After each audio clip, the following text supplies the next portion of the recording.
Okay. That should be working. You should be able to hear me now.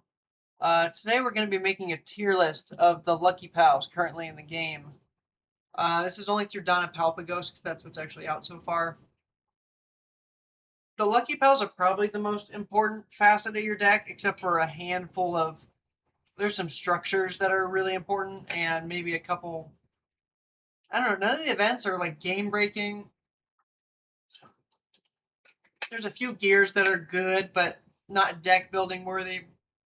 And there's a few basic pals may be worthy, but for the most part, it's the Lucky Pals. The Lucky Pals are how you do the damage checks. The Lucky Pals are how you usually want 8 per 50 card decks. You kind of need to build your whole deck around the Lucky Pals. So we're going to go through today and figure out which ones are probably the most worthy of building a deck around. I just am doing it alphabetic. So first we have Astegon. Astegon is a dragon to start. So another big lucky is Chillet that likes to search other dragons. So this gets a little boost just for comboing with that. 8 souls is a lot. It's tied for the most in the game right now, so it's not that strong, especially for only 1200 power and 3 strike. None of those are game breaking, especially the 1200. It's pretty fragile. The on deploy to give minus 1000 to something it's fine. It's good for getting over a big threat, but it can't kill it. It can't become, it doesn't kill it, even if it goes to 0. So that is a huge, I don't know, that's a huge downside. And then on attack, choose all pals with 300 or less and put them into the graveyard, and it kills your own too. I don't think this is very strong. One of the biggest cards in the game right now is Shotgun that kills anything at 1200 or less, so this would die from that. Single shot rifle would kill this. Most, at least 7 souls or more would kill this. Most of them. I don't see the real appeal except for it comboing with that one card. It doesn't even go well in purple decks. And 300 power or less pals are not that common. Most are at least 400. So I don't know. I don't see the real appeal, especially for 8. So I'm going to put this in D tier just because it combos, but I don't think it's worth it. Next, we have Azurobe. This is an interesting one. It is still a dragon, so it would combo with Chillet. Only 6 souls this time, and it's blue, which is the same as Chillet, meaning you could pick a different color identity for your deck, so you can only have 2 colors. If you were Astegon, it'd have to be blue-purple, so that's a big downside right away. On deploy, draw a card, choose a pal, and rest it. That's good for the turn you use it. There are pals that will rest an opponent's pal and then leave it rested for an extra turn, which is obviously a lot stronger. It's only on deploy, so you only get the advantage the one time. Drawing 1 card is fine, but it's not game breaking. 1200 again, pretty weak. 2 strike. I don't know. It's maybe slight. I'm not even sure if it's stronger than Astegon. Only costing 6 souls is useful, but I couldn't imagine building a deck around this. That would be a complete waste. So I'm going to put this one probably D tier also. Resting 1 pal for 1 turn is just not strong enough, especially only for 2 strike, and it's still fragile. I don't see the appeal. Next we have Blazamut. This one is stronger. So this one is only fire, so no dragon type, so no comboing there. But on deploy, choose a pal and deal 1000 damage. That's pretty similar to Astegon, but this can actually kill something, which is pretty nice. And then Astegon's other ability of killing something 300 and less, that's just doesn't pop up much. The most you could combo with that is on deploy, you pick a pal with 1300 or less, get it down to 300, and then on attack, kill it automatically. But I still think that's a bad combo. This one still costs 8, but this one's 1600 power. So it survives the shotgun, survives the single shot rifle. It's harder to get out because you can't just cheat it out with Chillet, but still, I think this is a lot stronger than Astegon at least. It still isn't that strong an ability. You get to use it once, and you can maybe kill one pal, but it's at least a bigger threat on board. I think B is probably fair. You still can't build a deck around it because it's so simple, but it's not bad. It just takes all your souls for the turn pretty much, which it definitely can't go higher than B. B is generous. Next we have Broncherry. This one's a 7. It's 1500, so survives the shotgun, but not the single shot rifle.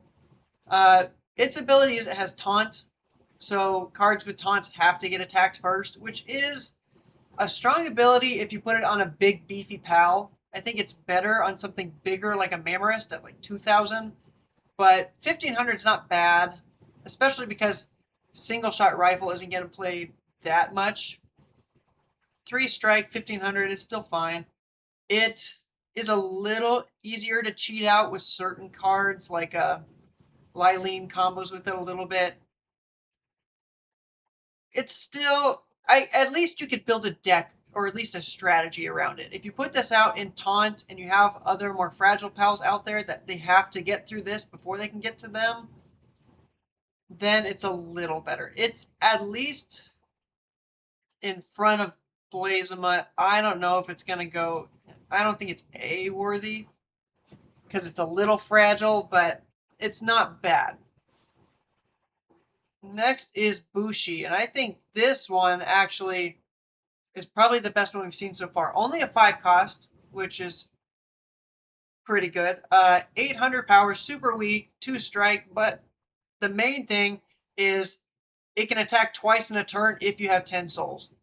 You can bring it out for 5, attack, do 2 strike, bring it back to your hand, and then you can choose to resummon it and attack again or leave it for a blocker. Or what's probably more useful is its second ability is an interrupt, where you can stop an attack just like any of the Fox Sparks basically. And I think interrupts are potentially one of the strongest effects. Almost everybody deck builds around them just because they're essential to keeping your guys on board alive. So overall, I don't know if you build a deck around Bushi or not, but he is very splashable into any deck that runs red. He isn't game breaking, but he's definitely useful. Better than any of the other hand traps, the interrupts. So for that, I think he deserves at least A. S I'm going to reserve for the ones that you build your whole deck around because they are your win condition. Speaking of, I'll just spoil, Chillet is going to go into S. This is probably the most common Lucky Pal you'll see in the game right now. Chillet is a 5. It is only 900 power and 2 strike, but that doesn't matter. The main thing is the ability. Reveal the top card of your deck, and if it's a dragon that's 8 or less, which is every dragon in the game right now, you get to deploy it for free. And even if it's not a dragon, you still get to add a card to hand. This works really well with a couple other combo pieces. There is the, I'll pull it up. There is the Aurora Guide, where you draw a card and then place one on top of your deck, is a really easy combo piece. Let's see, there is a pal that also combos with it. The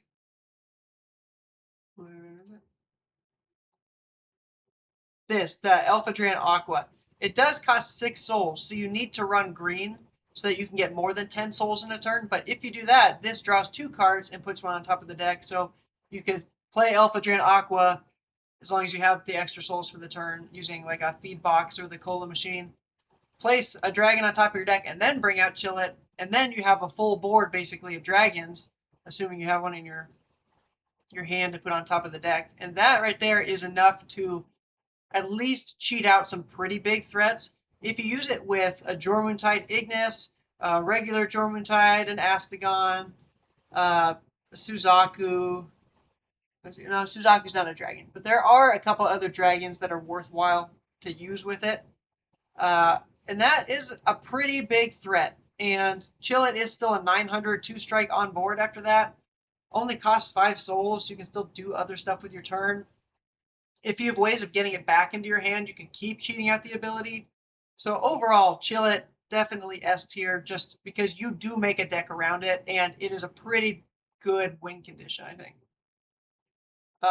Next we've got Digtoise, and this is the bigger Digtoise. There is a small, non-lucky one. This one costs 6. The other one I think is a 5. Its thing is if you have 10, is the first thing. If you have 10 or more souls, which is most of the game, you get an extra 1,000 attack power and an extra strike. So most of the game you're going to be at 10 souls. So being at 1,900 and 3 strike for only 6 souls is already very good. Once a turn, you can also consume 2 of the ingredients and then get 500 extra power and breakthrough, where it does damage to your opponent's 10 life points, like strike, even if you attack a pal. Which at 1,900 plus the 500 of doing that, so 24 or at least 1,400, you can beat over most things in the game. 24 is enough to beat over anything in the game, and the fact that you can still do 3 strike with that is a very good ability. You can only do it once a turn, which is, I mean, already you're probably going to do it once a turn. And you have to run it in a deck that makes ingredients, but most of the green decks do that anyway because they're pretty cheap and have pretty good advantage, especially the ones that give you souls back. So Digtoise is pretty good in any green deck, I would say. I don't know if it is as good as maybe like a Lyleen, but it's the next best thing, and it has very strong effects, and at least even if you don't run ingredients, you still have a 6 soul 1,900, which is very useful in basically any deck. So Digtoise is also going to go in A tier. It's not as splashable as Bushi, so I'm going to keep Bushi higher.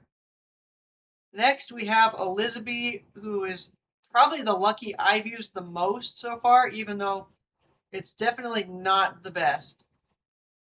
So Elizabee, dang it, I gotta stop doing that. Elizabee is another 5 cost. Only 700 power to start and 2 strike, but you use it in combos with the bee guards, which are a 3 cost bee that gets a little stronger if you have the ranch out because it's a farming structure. But the main thing with the bees is you can put as many in your deck as you want. If you wanted 4 Elizabees and 46 bee guards, you could. Then the thing is, if you consume an ingredient, you look at the top card of your deck, and if it's a bee guard, you get to play it for 1 soul. So if you have the ingredients, you could cheat out an entire board for only 5 souls if you have the ingredients and if you get lucky with the bee guards on top of the deck. So it seems strong for filling up a board, but you have to keep in mind you have to play the ratios where your deck has to be full of bee guards, or else you're just looking at the top card of your deck. You don't get to draw it, so that's a pretty big downside. It gets 300 extra power for every bee guard you have, but that's not that strong. I mean, 1,900 is strong, but they can just go after your bees, and then Elizabee is vulnerable. Most of the gears are immediately a threat to it, like the single shot rifle. The bees also themselves are just not strong. 400 power, even if you play them with the ranches for 1 turn, they're good at trying to directly attack your opponent, but they're really, really bad at actually killing your opponent's board. And at that point, they can just counterattack pretty easily, and then you use a bunch of cards from your hand, and it's just not worth it. If they make another bee, like you see how it says, it reduces the cost by 2. So maybe instead of a 3 cost bee, they could make a 4 or a 5, where it's more worth it to cheat them out. But right now, it's fun. It's a unique deck, but I wouldn't call it that strong. You can build a deck around it, which is kind of fun, and it's at least a threat your opponent has to deal with. It's usually a pretty easy threat, but if you use other strong cards in your deck and don't make it the whole focus, it can kind of pop off. C is probably fair, at least until they make stronger bees. Next is Felbat. Felbat's a 7. It has 1,000 power and 3 strikes, so it's still pretty vulnerable. The shotgun kills it, the single shot rifle kills it, but it has stealth. So stealth is a pretty, I don't know, I don't think it's that strong at this point, just because a lot of people already don't really play blockers that much. It's just not worth it because it's usually worth it to go after your opponent's structures and your opponent's life. Plus, if you go and attack, even with stealth, you're still vulnerable for counterattack, and at only 1,000 power, it's not that strong. You get a life every turn, which isn't, it's not nothing, it's just not, life is not the weakest or strongest resource in this game, at least currently. So you definitely don't build a deck around it, and 7 souls for it is pretty expensive. I would rather have most other luckies that cost 7 and have 3 strike, probably. Uh, it's okay. For a deck running purple, I probably wouldn't use it. It's better than the Astegon was. So, it's at least a threat your opponent has to deal with. Even if you attack with it, you can block for it with another POW to keep it alive. So, I'll put it in C. It's not as strong as Elizabee. It's not as fun, especially for 7 souls. If it costs like 5 or 6, maybe. Next, we've got the Grizzler. I see a lot of people play Grizzbolt because it's fun, because it has assault. You can attack ones in the standing state. It's got 1,600 power, so the shotgun and the single shot rifle can't touch it, but I wouldn't put it as that strong. 4 strike is good, but most of the time they're going to have a lucky, which it's worth it to mill their deck. It's still not useless, but 1,600 and 4 strike with vigilance would immediately be way stronger. Because even if you attack with it, he's kind of a sitting duck. Like, they're going to go after it. Yeah, I would put it as, it's a big threat on board. It's not the easiest to kill because it's got 1,600 power.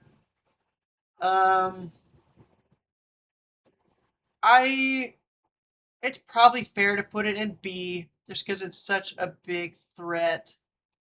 Can you hear me all right all the way? Because I can't hear my own audio. Yeah, of course. I am going to put it in B. I don't think you build a deck around it.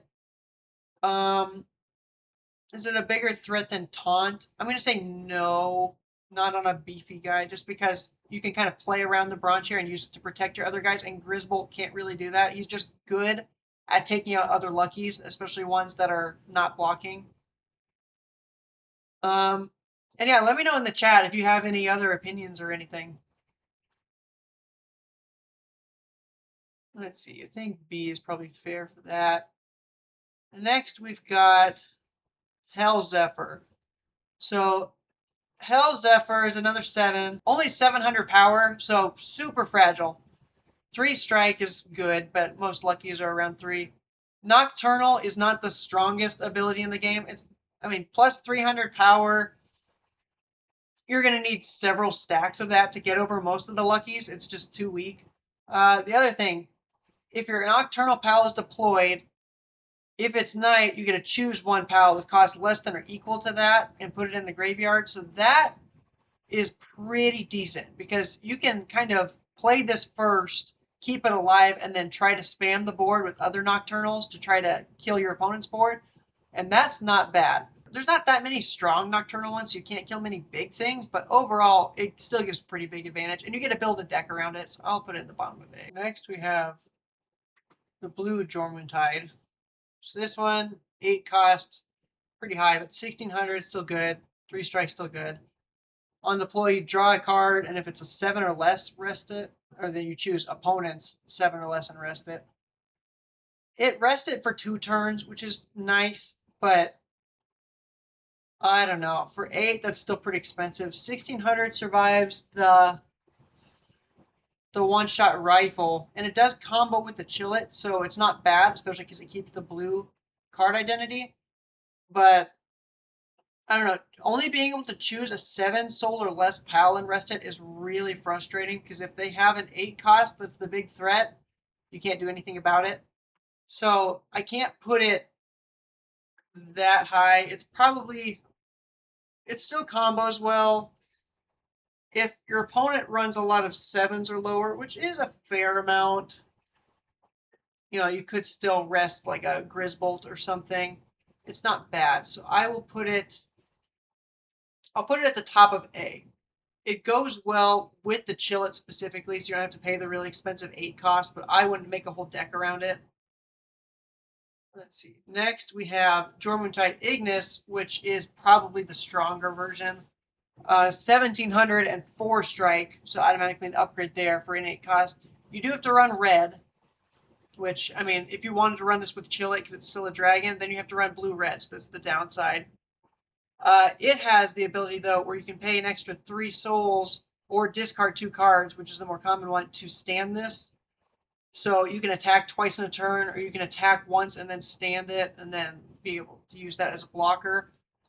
Ignis is probably the biggest threat in the game that people are using, especially in the Chillet deck. But even if you're not running Chillet, it's still just good in any red deck. It's probably the poster child for what an 8 cost Lucky should be. Being able to do 8 strike in 1 turn, being able to restand yourself to be flexible to block or to assign or whatever. Ignis it's very strong, especially if you use it with Chillet to cheat it out for free. It's definitely an S tier. It's debatable whether or not it's actually higher than Chillet. I'll leave it below just because the 8 cost is so expensive, but it is probably the biggest solo threat in the game. You just don't fully build a deck around it like you do Chillet. So I'll have it below that for now. After that, we've got Katress. Katress, a 6 cost, 900 again, so it still gets killed by all the gears. You can butcher another pal and then give it 1,000 power in a strike till the end of the turn. I don't think that's that strong, but the second part is when your pal gets butchered, you get to choose a card from your graveyard and deploy it, and it has to be equal to your butchered one minus 1. So that's definitely limiting because you kind of have to butcher a stronger pal to really get use of that. But the big thing is you can combo with that. If you do like a purple-blue, once again with the Chillet, you get its deploy effect again. If you do that with a Lyleen, you do it with a Digtoise or an Astegon or something. I guess you can't do that because it's too expensive. But anything that you get the deploy effect a second at a time makes this definitely worth it because that's really good advantage. The 1,000 power and the extra strike aren't worth that much because it's only till the end of the turn, but it's not bad. The main thing is probably just to keep getting the deploy. And at only a 6 cost, that's pretty flexible. So I think that probably is also an S tier because you can build a deck around it. Next, we have Lyleen. So keeping up the strong ones. This one's a 7, 900 power again, so fragile. On deploy, you get 3 ingredient, which a lot of the green decks love to run ingredients. This one, you get to do it once a turn, consume 3. Look at the top 5 cards. So that's really nice that you get to dig through your deck. Choose a 6 or less pal and deploy it. And you get the shuffle.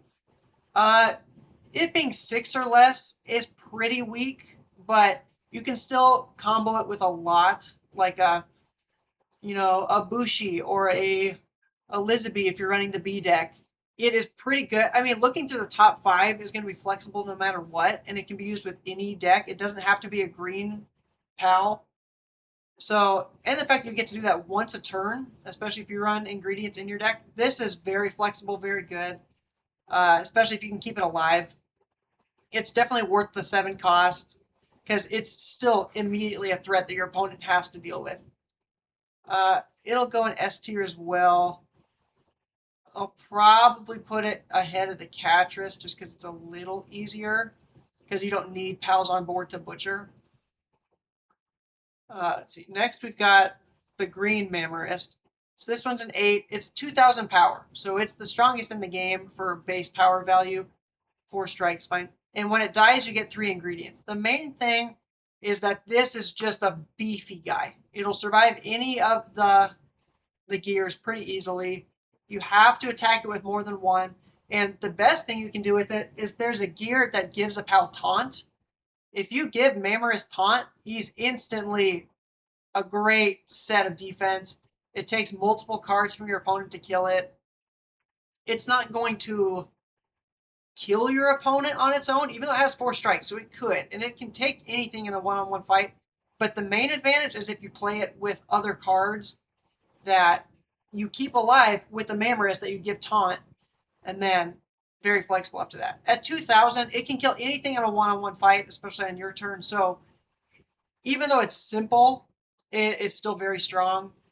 I don't see too many people use it just because it doesn't combo as well. But I don't know. It's borderline S tier. It's A/S. Especially if you give it taunt. I'm at least going to put it. It's at least A tier. I'm gonna put it right. I'll put it right behind Digtoise because at 8 it is still pretty expensive, and your opponent will be able to kill it with their turn. So I'll put it there for now. Next we have the blue Mammorest. This one's 1700, so still strong. One less strike, and this one gets 200 for each of your structures. So if you run a lot of structures in your deck, that can be good. And if you discard a structure, you get an extra strike to bring it up. It's definitely not as good. If your opponent is running any of the red pals that give bonus damage to your to like a one-shot rifle or something, this definitely can still be one-shot. It's not that easy to, but pretty good. I don't know. Not many people like to play decks with a whole bunch of structures because they die so easily. It's probably B tier. It's at least beefy. I'm going to put it at the bottom of B just because you can't combo with it that well. It's very dependent on what you have. And having the extra strike's just not very strong. Always chasing you, asking for a request. I don't have anyone like that. No one watches my streams. Next, we have Menasting. So Menasting is a 5, and it has Retaliate, which is basically Death Touch. If it dies, it kills the opposing pal. Very useful for killing something like a Mammorest, like a Grizzbolt, like a Jormuntide. So at 5, that's pretty good, especially because you can combo it with other purple cards that bring back from the graveyard, or like a Katress that'll bring it back.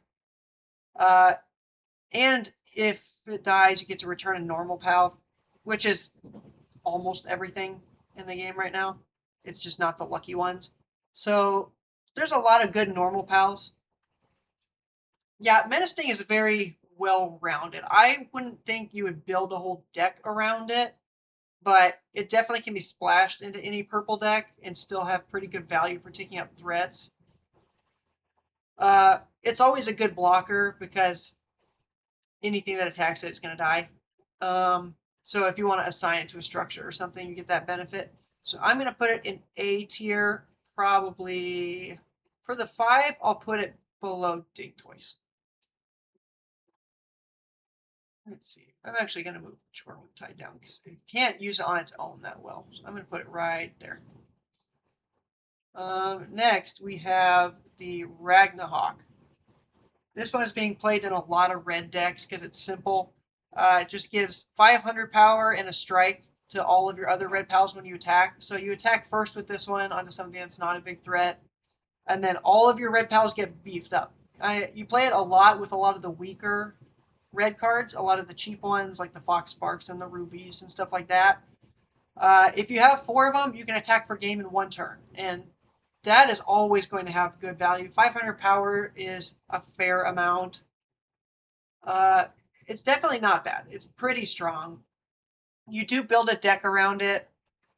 500 power and 1 strike isn't going to combo with your other stuff, but at only 6 souls, it's definitely not bad. I'm going to put it probably right. There's just not many cards that can attack for game. That's a big threat. So it at least is. I'm going to put it on top of A tier just for that threat. Next, we have Shadowbeak. So Shadowbeak, when it's rested, it's nighttime. Nocturnal purple decks love having cheap ways to get to nighttime. A lot of their structures, I don't think are that. I mean, they discard 3 from the deck to make it nighttime, but only for a turn. This one gets more value. You can attack or assign it and then make it nighttime. All of your other pals auto activate twice. They don't even have to be nocturnal. It's just all auto abilities. That is very strong. And at the end of your turn, if you have a pal and butcher it, you get to choose, or your opponent choose one of their pals. If they only have a couple big threats, that is a great way to get rid of big threats. Shadowbeak kind of does everything. You build a deck around it with a lot of auto abilities. You don't even need nocturnal stuff necessarily. And it has a good elimination ability. And it's 1300 power, so it survives the shotgun. So we're going to put Shadowbeak in S tier for being so well-rounded. I'm going to put it right there, actually. I wouldn't put it as big of a threat as Jormuntide, but it's definitely, if you can combo it, very strong. And it is a little bulkier, so good at surviving stuff. Next, we have Suzaku, the red one, because there's two. 7 cost, 1200, so the gears kill it. When your red card would deal damage, you get to do 200 extra. So that works in any kind of red burn deck. So the ones that deal damage on deploy, like this one. The ones that use the gears, like the shotgun. There's a couple structures that do it too, like the it would or the defense one. What's it called? I'll pull it up. Let's see. The mounted machine gun works really well with that. That does 500 for every material you give up. If you do that, you're sitting pretty good. Because it'll do 700 every time. Let's see, back to the Lucky Pals. Sort alphabet. Okay.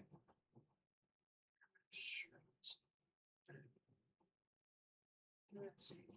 You should be able to see better with that. Okay. Next, I guess I didn't rank it. It's not weak. It's not strong. It's kind of mid. It dies too easily. 1200 is not enough. Burn is good, but I don't know. I would call it fun. It's better than Elizabee because the rest of your deck doesn't have to be bad. At least you can play pretty good stuff. The on deploy is okay. We'll do 900. Is it A? Is it B? I'll put it in. The thing is, you need to combo it with other cards that do burn, and this has to be alive to do that. So I'm going to put it at the top of B because it's not bulky enough. Next, we've got Suzaku Aqua, the blue one. This one is one of the few cards with Vigilance. It attacks and then it stands at the end of your turn. That's a fantastic ability. 1200 is not enough. It still gets killed by the gears that are really common in the game, but Vigilance is very strong. You can attack for their structure. You can attack them directly. It can still kill a fair amount of pals. I think Vigilance might be the strongest ability. It's just this card isn't strong enough to make full use of it. It's still a big threat no matter what. Your opponent has to take care of it. So for that, it's at least A tier. It doesn't even have to combo with other things. It's just strong. So for that, I'm going to put it just below Menasting, probably. Yeah. I'd say it's probably a very slightly bigger threat than Jormuntide. Yeah, I think that's fair. Only two more. So we've got Vaelet next. I like Vaelet. It's dependent on playing a deck that uses it. It's just a free vigilance. Oh, it's not vigilance because it's not at the end of your turn, but it's a free stand if you discard one and if you assigned it. So it's only going to get real value with structures that get you value when they're assigned, because not even all structures need a pal to be assigned. But if you play this with like a ranch or a berry plantation or even the cola machine, which assigns, being able to immediately stand it, I'd say this plus cola machine, it takes, if you have a pal on board already to assign, you can do it in one turn, and that's a very strong combo. I would say there's not that many structures that get huge value from this, but it's definitely not bad because there's still most structures require an assign. 1600 survives anything.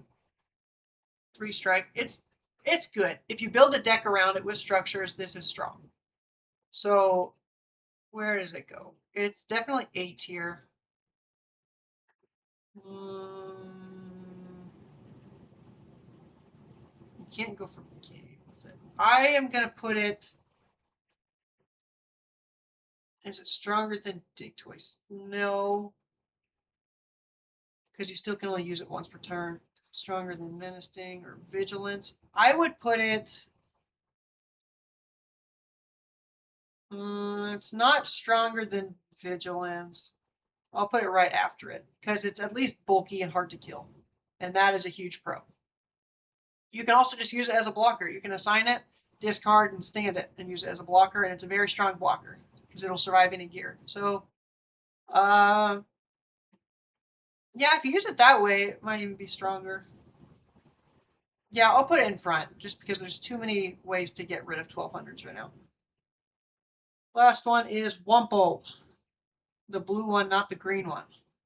This is 1500, which is strong, but still gets killed by the one-shot rifle. Well, it's rested. All your opponents get -1 strike. That...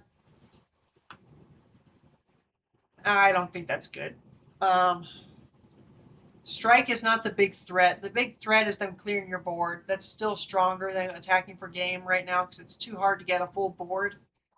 And it's too easy to run interrupts right now. So I don't think strike is a very strong metric right now. You can attack them and then they have to deal with it. But 1500 is just not that strong.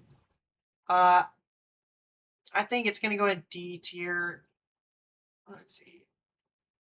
Where is Azurobe?